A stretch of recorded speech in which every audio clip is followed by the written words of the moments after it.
Hello and welcome to another Win Daily Show. My name is Michael Rasile. I got my man Ghost here with me, and we are breaking down the Heat, the Celtics, Game 4 of the Eastern Conference Finals. Do the Heat go up 3-1? Do the Celtics bring it back and make this a 3-game series?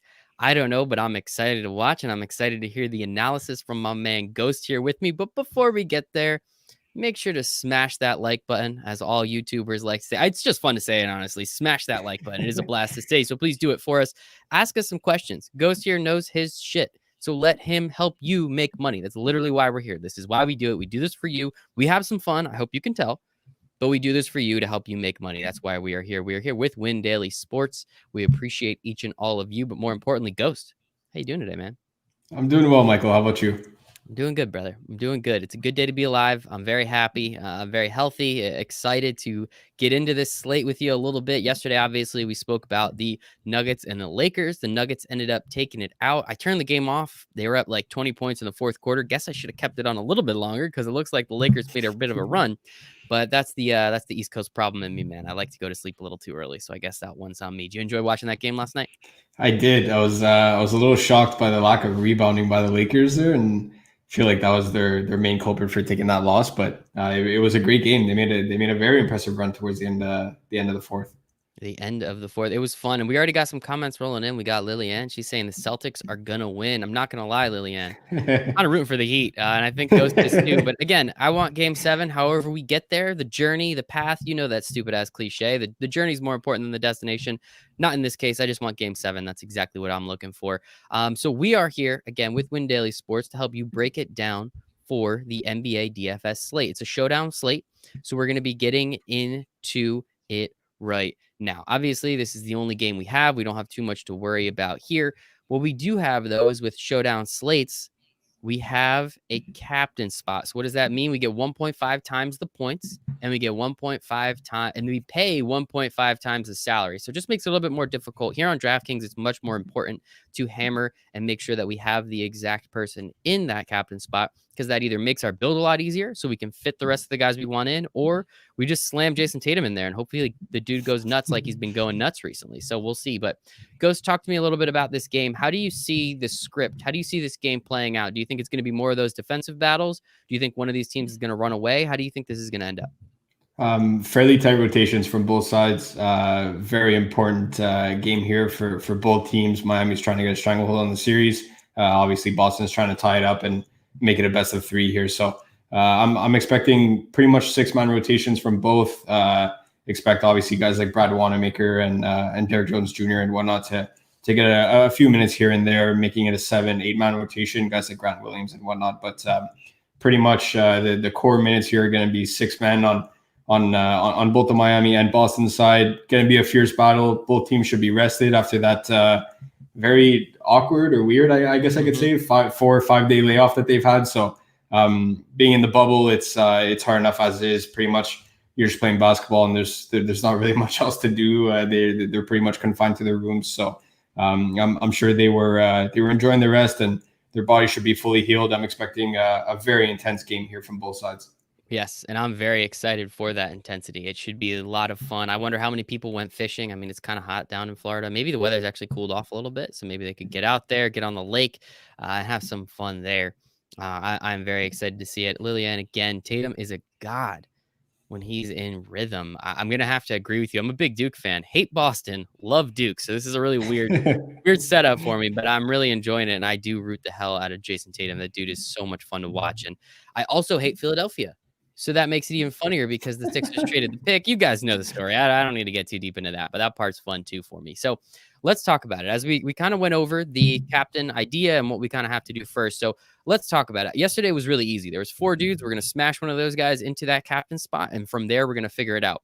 I feel like especially with the rotations in this game, with the kind of spread out nature, right? Like we all kind of agree Jimmy Butler is one of the top 3 or 4 dudes on the court at any time, but he's not going to be getting all those points. I think he's averaging like 12 shots a game, which, I mean, it might sound like a lot, but if you say, LeBron James averages 12 shots a game, you're saying, why the hell isn't he shooting more? So it's just a really interesting way of looking at this game. And I think Jimmy Butler's price reflects that. How are you looking at this captain spot specifically? Ideally, this is a very cliche DraftKings showdown slate where you're not paying up for captain, most likely in the optimal lineup. I'm not going to talk anybody off of doing that because anything's possible on a showdown slate. Like we always preach, you got to make sure that you're building at least 5 to 10 lineups. And you know what? If you're entering the main contest, I believe it's a $20 entry today. You're better off going in a $3 or $4 contest, something like that, and running 5, 6, 7 lineups, however much you're willing to risk on a given night, right? So you definitely increase your odds by trying to cover most of your bases, or at least making multiple lineups with different game theories. So I'm not going to talk anybody off of going like someone like Jason Tatum at the captain spot. Guy's an absolute force, and if there's anybody that's going to touch or maybe flirt with 50 DK points tonight, the one guy that I would pick there would be Jason Tatum, with an honorable mention to Bam Adebayo. But again, it makes it really hard to build when you're trying to jam in one of those two guys in there. I'm more so looking at this mid range here, given like what I said at the beginning of the show, that both teams are going to run some fairly tight rotations, pretty much a 6-man rotation with Tyler Hero coming off the bench for Miami, and Gordon Hayward obviously back for Boston makes him an interesting play as a 6-man off the bench there as well. In this mid range here, a guy like Kemba Walker is somebody that sticks out to me. Cardiac Kemba, definitely a guy that shows up when it's clutch time throughout his entire career, whether it's pre-NBA or during the NBA. So a guy like him at a price of 12.9 is someone that really interests me. Marcus Smart is somebody that has been very crucial to this Boston run throughout the playoffs. So he's always viable. But again, with Gordon Hayward back there as well, and Jaylen Brown, Jason Tatum are definitely going to get theirs on the offensive end. So Marcus Smart's ceiling does take a little bit of a hit with Gordon Hayward and everyone that's around him, but he has proven to be able to flourish in these NBA playoffs, and especially the bubble in general. Over on the Miami side, someone like Goran Dragic. I actually want to stop. Sorry, Ghost Man. I want to stop you right there. I have a quick question for you. You brought up Gordon Hayward a couple times. Yes. And Stoby, we see you, man. We appreciate the hell out of you for checking in. You mentioned Gordon Hayward a couple times, and again, Duke fan. So that shot, every time it looks like it's going to go in, it never does. But every time it looks like it's going to go in. With Gordon Hayward coming back, I mean, how much run? I mean, the dude's now been off. I think he played a little bit in the bubble, immediately got hurt essentially, and then now he's going to try and come back. How much run do you really think he's going to get? Especially in some of in the crunch time minutes, I don't, unless he is really very 100% healthy, he might, but do you really see him getting more than 10, maybe 15 minutes, especially if he looks like dog crap coming out on the court? Yeah, it wouldn't surprise me that he does actually get somewhat of a significant run. I wouldn't be surprised to see him do exactly like what he did last game. I believe he touched 29 or 30 minutes. If they wouldn't have brought him back in such an important series if he wasn't fully healthy, because ideally, even though they're down 2-1 here, or at the time it was 0. Yes, it was a very important game 3 for them, and obviously it was as close to a must-win situation, if not a must-win situation. So if there's ever a game to kind of push through your injuries, it's probably in a scenario like that. But any professional sports franchise, you're always forward-thinking. They have the mentality that, you know what, we're going to make it to the finals, and we much rather have a 100% Gordon Hayward for the NBA Finals than risk something to what happened with Kevin Durant over in Golden State, right? So something like that is not only detrimental to your playoff run, but also to a player's career at one point, if it's something that's really serious. So given that he played 30 minutes last game, I'm expecting something similar of the nature today, as well as the fact that they did have 4 or 5 days off. Mm-hmm. That's true. Yeah, the 4 or 5 days off are definitely going to help there. Marco's chiming in. Come on, Celtics. You have to win game 4 and hope to get to the final. Sorry, Marco. I'm rooting against you, man. I am rooting for the Celtics to win because, as I said in the beginning, game 7, 2 sweetest words in all of sports. But I'm sorry, brother. I do not want to see the Celtics win. I'm from New York, or right around New York. I'm kind of over this whole Boston thing. I'm not going to lie. I'm mostly out of jealousy, but I'm pretty much just over it at this point. So you started to talk about those Miami, especially the Miami players, especially in that mid-range for the captain spot. Start that back up if you don't mind. There are 2 guys that really stick out to me. Someone like Jay Crowder has been doing very well throughout the NBA playoffs. He did really pick it up towards the end of the play-in round as well, but I don't know what it is with these playoffs. He's just taking his game to another level and kind of looks at, I don't want to say vintage Jay Crowder to that point. I mean, he hasn't. It's not like Paul Millsap, who I like to pick on over in the Denver LA series, who seems like he's 50 years past his prime. But no, Jay Crowder's just been somebody that's been very consistent on both ends of the floor for this Miami team. He seems to have found a lot of confidence in his 3-point shot, whether they're knocking down or not. Most times he's flirting between 45 and 50%, which is very efficient for a guy like that in some games. But other games where he is shooting, 20, 25%, it's not so much the percentage that I'm concerned about. It's more so the volume, and that's something that's undeniable. He's taken 29 threes in this series so far. He's a former Celtic. He's definitely somebody that makes for a somewhat contrarian play if you are paying down at that captain spot. And of course, I have to mention Tyler Hero. Every single time we talk about Miami, it wouldn't be the same show if I didn't talk about Tyler Hero. So definitely a risk taking somebody that's not even starting. But again, that'll definitely keep his ownership down. Even though he comes off the bench, he consistently sees 32, 33, 34, if not more minutes out there. He's somebody that always attacks on the offensive end, and he's absolutely electrifying to watch. And again, he's somebody that really interests me in that spot. You love Tyler Hero. If you were going to bring him up, he was going to be the last person I brought up because we have to. How about I know you touched upon him for a second, Gordon Dragic. I mean, the dude has been just absolutely incredible these playoffs. I feel like he's like Tyler Hero's like older cousin, kind of. Do you see that? Do you feel that from me? Not because they look alike. It's just, I don't know. I know they don't play exactly similar, but Gordon Dragic has just been so much fun, especially again with this restart, with this bubble. How do you feel about potentially slamming him into the captain spot, seeing what he's been able to do recently? Fairly confident in it. I mean, while he has had maybe 1, 2, maybe 3 games where he's underperformed, he's somebody that's been very consistent, similarly to a guy like Jay Crowder, right? And we said at the beginning of the series when we were covering game 1, and we gave a bit of a preview and whatnot. If there was one matchup that I absolutely loved here, it was not Jimmy Butler versus Jason Tatum or Jaylen Brown on the wing, or even if Marcus Smart switches onto him. It was Goran Dragic versus Kemba Walker, right? So he's somebody that we talked about it during the series versus Milwaukee. Milwaukee gave up a ton of threes. I was a little bit nervous to see how he would be able to adapt his game, see if he would have confidence in his 3-point shot, or at least be able to find his mid-range. And he's done exactly that. He's somebody that runs point very efficiently for that offense. And not only can he dish the rock, but he's a very high scorer for somebody that runs point on a very good Miami Heat offense. Yeah, and he's scrappy too. He's going to grab, I mean, he's not going to get like 10, 12 rebounds for you, but he'll grab a couple. He'll probably grab a steal or two. I mean, the dude is going to do what he needs to do, and I respect the hell out of him for that.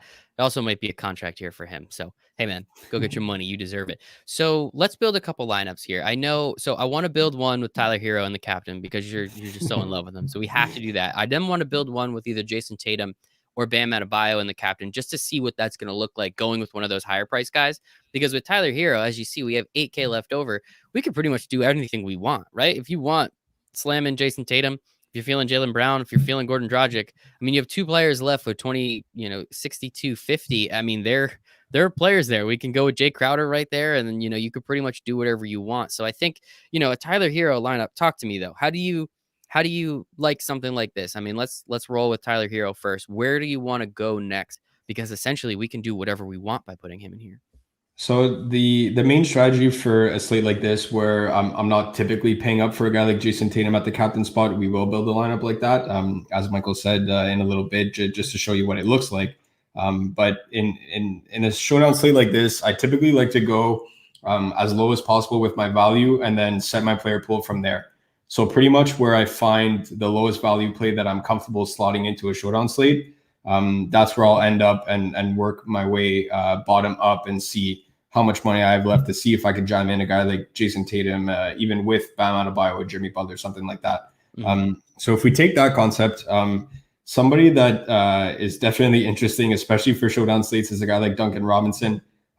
If there's ever negative correlation between 2 players, and what I mean by that is that if one guy does well, the other one typically does not. If I could simplify it, it's Tyler Hero and Duncan Robinson. Tyler Hero comes in for Duncan Robinson. Most of the times when Hero ends up playing 35, 36 plus minutes, it's because Duncan Robinson's 3-point shot is not dropping, and that's pretty much his main use on an offense like this. So definitely risky to pair the two of them together. But again, at 4,600 for a guy like Duncan Robinson, if you end up getting a couple threes, especially in that first quarter, where Jimmy Butler and Goran Dragic typically like to get as many people involved in that offense as much as possible, and kind of run the offense not through just one individual, but really get everybody involved. Duncan Robinson is a primary beneficiary of something like that, right? So if you could get maybe 2-3 3-pointers out of a guy like Duncan Robinson early on, it won't take much for him to hit his value, especially at 4,600. So I'm not saying do it or do not do it, but definitely something to consider with Duncan Robinson down there. But I will go with Jay Crowder at 6,000. He's going to be my primary play along with Tyler Hero from a value standpoint. The consistency is just there from a guy like that. Active on the glass, 3-point shot, like I had mentioned, definitely somebody that interests me. So that leaves us with 8,500 left. This is where we could end up going towards the top. If I am going with a guy like Tyler Hero or Jay Crowder at the captain spot, it's because I want Jason Tatum in that lineup.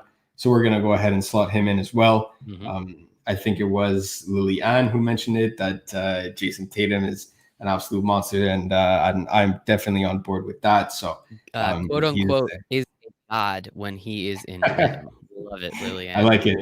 I like it. So Jason Tatum, if there's anybody that's going to touch 50 DK points tonight or be in consideration to be the top scorer on the slate, definitely Jason Tatum would be the favorite there. Leaves us 7,800 per position. We are going to need another value play in there. I've talked about it over and over again that somebody like Daniel Tice is not somebody that I want to play in a matchup like this against Bam Adebayo. One of, if not the best defensive player in the league, or at least most improved on the defensive end. So definitely not looking at Daniel Tice at 5,400, but both Marcus Smart and Gordon Hayward make for interesting plays. Gordon Hayward, again, first game back, last game, little worrisome, but the fact that he got 30 minutes, his shot was dropping, he was active on the glass, active on the defensive end. He's somebody that's going to probably come in under-owned on this showdown slate because a lot of people are going to be worried about that injury. So for your single entry or 3 maxes, not necessarily recommended to be as part of your core, but in these large field tournaments where the main tournament has just over 44,000 people in it, Gordon Hayward is definitely somebody that interests me at 7,200. Then we could go with pretty much anybody that you could go with. So with the last 2 spots there, it leaves you 8,150 per position. So if you want to go all the way up to somebody like Bam or Jimmy Butler, you can do that as well. But you are going to have to probably match it up with somebody with Daniel Tice. And then again, with that salary left over, you can either leave the salary on the table. If there's ever a contest to leave salary on the table, it is a showdown slate. So don't be afraid about that. If not, that's where you can switch, let me see if I can get, I ended up playing, I went with Goran Dragic and Marcus Smart in my lineup or something, like two mid-range guys. Let me see if I could get Dragic at the captain spot instead of Tyler Hero or something like that. That's where you can end up making the slight upgrades that you would like to do. But again, if you are playing Bam, I would not play Daniel Tice. That's for sure. Yes. Yeah, I think that is important to understand there as well. So we do have a couple other comments over here. The drawing guy saying get Jaylen Brown on your list too. How do you feel about him? I mean, we've been lamenting and we've been waxing poetic over Jason Tatum. I mean, Jaylen Brown's no slouch, man. Jaylen Brown is no slouch. How do you feel about him tonight in this matchup? Do you think he can potentially take over that number 1 role or do what he needs to do to not only just hit value, but potentially be worthy of hanging out in that captain spot for you? Not necessarily in the captain spot. It is a pricey option to pay for somebody like Jaylen Brown. You would pretty much need him to not only have a ceiling game, but pretty much take over the offense from a guy like Jason Tatum. And that's some lofty expectations to have from your captain spot. But again, if you are considering Kemba at 12,900, I'm pretty sure you could just duplicate your lineup and probably end up slotting in Jaylen Brown there as well. So that's definitely an option, but he's not really as part of my top 2, top 3 options for captain, but definitely worth considering. Absolutely. In the flex spot, definitely someone that interests me. Pretty much the same price range as Kemba Walker. Wherever I have one of them, I likely won't have the other, and I'll probably just end up duplicating that lineup and flip-flopping one of them for the other.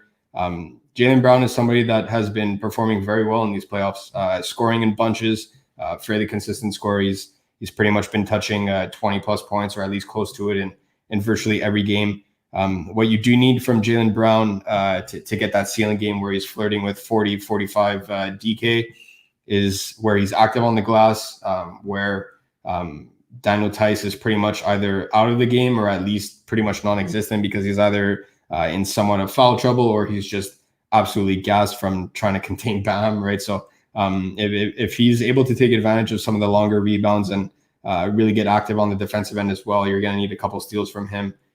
That's where you can get a ceiling game from Jaylen Brown, and look for him to definitely play at least 40 plus minutes. If Boston's not only looking to keep this one close, but end up stealing game 4 here, they're going to need 40 plus minutes out of guys like Jason Tatum and Jaylen Brown. I like that stealing game 4. Already going with the assumption that Boston's going to most likely lose this game. We got another question here from Baby Carrot. Love the name, by the way. Is it okay to play 4 Celtics with Crowder on Fanduel when you have Kemba at your MVP? I know we're talking about DraftKings, but it's a good question. Thought I'd bring it up. Definitely a good question. A lot of people end up worrying too much about the salary over on FanDuel, and they don't typically look at lineup structures. So we definitely do appreciate the question because it's something that everybody should be considering. How many players of which team should I be going with? Typically, a 3-2 build, meaning 3 players from one team and 2 from the opposition, is something that I am a little bit more comfortable with over on FanDuel. Ideally, you don't want 3 players from the same team in your MVP, star, and pro slots. It's a little bit different over there with the names, but basically your 2 times multiplier, 1.5 and 1.2 times multipliers respectively. So you don't necessarily want all 3 from the same team there because at that point they would all have to outscore the other team. That pretty much means that it's a blowout. If it's a blowout, they're likely not getting a lot of runs. So again, not a lot of things add up there to make a successful lineup having all 3 players from the same team in those slots. I do like going 3-2 over 4-1. But if you are going 4-1, absolutely, you can go with Crowder running it back on Miami. Under that assumption, you would typically probably leave out a guy like Jaylen Brown or one of these wing players, right? Because if Jay Crowder's doing his thing, he's probably locking it down the defensive end as well because he's getting a bunch of usage on the offense if you're using him in your flex spot and whatnot. So that means you're expecting one heck of a game from a guy like Jay Crowder. And if you are, it probably leaves out a guy like Jaylen Brown or Jason Tatum because they're typically the guys that'll match up against them. I love it. Great question, Baby Carrot. Keep them coming, guys, if anyone has any other questions. So this build right here, I mean, if you can throw Tyler Hero up in that captain spot, you're pretty much capable of doing anything. Go grab 2 relative value guys. I mean, you've been loving Jay Crowder this entire time, so I think that's an easy one. Save some salary there, as you said, Jason Hayward or Marcus Smart. They're only separated by a couple $100. And then these last 2 spots, I mean, you still have $8,000 left over. So if you want to go up and even grab Bam Adebayo, you still have a bunch of money left over if you want to go grab Kelly O, if you want to grab Duncan Robinson, as Ghost said before. So I think that there's a lot of opportunity with this build. Let's make it a little harder on Ghost, though. Jason Tatum or Bam Adebayo? I know you like both of them. Who do you think is a better slot for the captain in this build? If we're going all the way to the top, I'm going all the way to the top. We're So going. I'm going to take the beast out of Duke and go with Jason Tatum. Go, baby. Let's go. So in this case, so what we saw before, I mean, if you're comfortable playing someone at captain, you're also comfortable most likely putting them just into your lineup in that utility spot.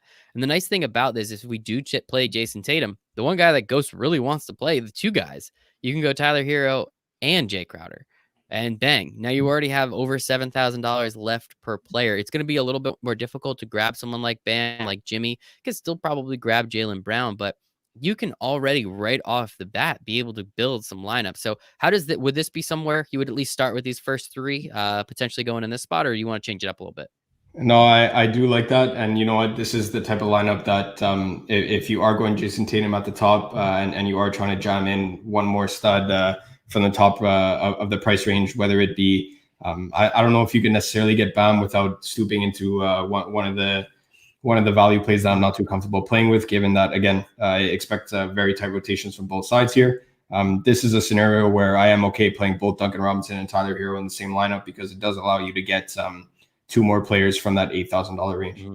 Yep. Yeah, look at that. And just out of curiosity's sake, I mean, yeah, you'd be able to slam Bam Adebayo in there too, and if you're comfortable with Gordon Hayward, that is an absolute possibility. So something like this, as yesterday, as we saw, if you put LeBron up in that captain spot at 17-4, 17-5, I mean, an extra $2,000 on top of what we're looking at right here around what Jason Tatum makes it very difficult to build a lineup that you're comfortable with. If you even put Jason Tatum in here because of this slate being slightly more evenly priced, I guess is a good way to say it, you could still grab a couple people that Ghost really loves, and you could still grab some of these guys up at the top, which isn't really too bad. And I think it's definitely a possibility too. So we just wanted to see what this one would look like. Of course, we can't give you a lineup. Where's the fun in that? You can use your inferences. You can kind of look, maybe do a little quick math. It's really not that hard, but we can't give it to you right off the bat. So that's about it. Anything else? Is there any like crazy little plays you want to talk about? But considering the rotations are so tight, I don't know like how deep we can really go down. This is one where I would not feel comfortable going all the way down into these value plays. Like guys like Inez Cantor, you never know if either him or Robert Williams are going to play. Pretty much we've seen that Boston's coach likes Cantor in this matchup a little bit better. So, but again, he's probably touching 4 or 5 minutes on the court and virtually non-existent from a DFS perspective. Kendrick Nunn has pretty much fallen out of this rotation once again. Guys like Derek Jones Jr. or Andre Iguodala are a toss-up in the sense that they can see maybe as low as 3 to 4 minutes. They can maybe touch 10 to 12, but you would need some highly efficient production out of them in such limited time that I wouldn't go any lower than Duncan Robinson on the slate. I love it. And there you have it, people. Listen to Ghost. He knows what he's talking about. So let us clear this here. That is it for the DraftKings side of the discussion. But we have more coming up. Come on, guys. This is my favorite part of the show. We have our friends over at Thrive Fantasy. They love player props, and they love letting us play those player props. And if you like them, you take the over. If you don't, you take the under. It's pretty easy. It's nice and easy. So go over to thrivefantasy.com, put in promo code WINDAILY. They give you a $50 matching bonus. So you put in 50, they give you 50, up to 50. You put in 10, they give you 10. You put in 30, they give you 30. You then get 3 months free at Win Daily Sports. That's a $90 value, $30 a month. You get expert chat with Ghost. You get our projection model. You get all of our articles. But more importantly, we're going to just take all that free money that you got and win you money right now. So again, go to thrivefantasy.com, promo code WINDAILY. You get 3 months free of Win Daily Sports, and you get to hang out with us in the expert chat. So more than you already hang out with us. And we appreciate the heck out of you for doing that now. But let's look at our friends over here at Thrive. Not as many, because it's only a 1-game slate. We're not getting super amounts of props, but I already see the one that you're going to take the first one you're going to take the over on, and I'm really excited for it. I'll let you say it, of course. I'll let you say it, but do you want to say it or no? He's your favorite. I can't take it from you. So there's 2 locks. We're going to give you 2 locks. If you get 2 of them right, you get 3.6 times your money. So you put in 10, you get $36. That's a good day. So Ghost, tell me why you think Tyler Hero gets over 14.5 points. The usage rate is one of, if not the highest, for a guy that's coming off the bench in the NBA bubble. He's somebody that is absolutely electric on the offensive end. And you know what? When he's out there, he shoots bombs away. I mean, this guy just doesn't stop releasing his shot, right? So last game, 18 shot attempts, first 2 games combined for 22. That's exactly what we want from a guy that's off the bench. And for somebody that's fairly lethal from behind the arc, 14.5 really isn't a lot for somebody that's going to get 30 plus minutes and some minutes down the stretch in some crucial minutes. Yes, and I mean if he's averaging 12-ish shots, I mean that's not really that crazy. I'm sure he'll get to the line a couple times as well, and bang, that 14.5. That was too easy, Ghost. I knew that one right off the bat. Now your second lock, I think I know where you're going, but I'm gonna let you say it, and then I'll tell you if I was right. What do you got for your second lock of the night over on Thrive Fantasy? The locks are pretty much never an underplay. I don't live for the unders. We don't live for the unders. No way. So we're going to go over 24.5 from the man out of Duke, Jason Tatum. All right. See, I thought you were going to take the over 26.5 on Jaylen Brown because you get the rebounds with that one. But it's cool. I'll take Jason Tatum all day, baby. As I told you, I'm loving him. So you're going to go to thrivefantasy.com, use promo code WINDAILY. You're going to put in the over on Tyler Hero. You're going to put in the over on Jason Tatum. You're going to take that free $50 they gave you. Then you're going to turn it into like $170.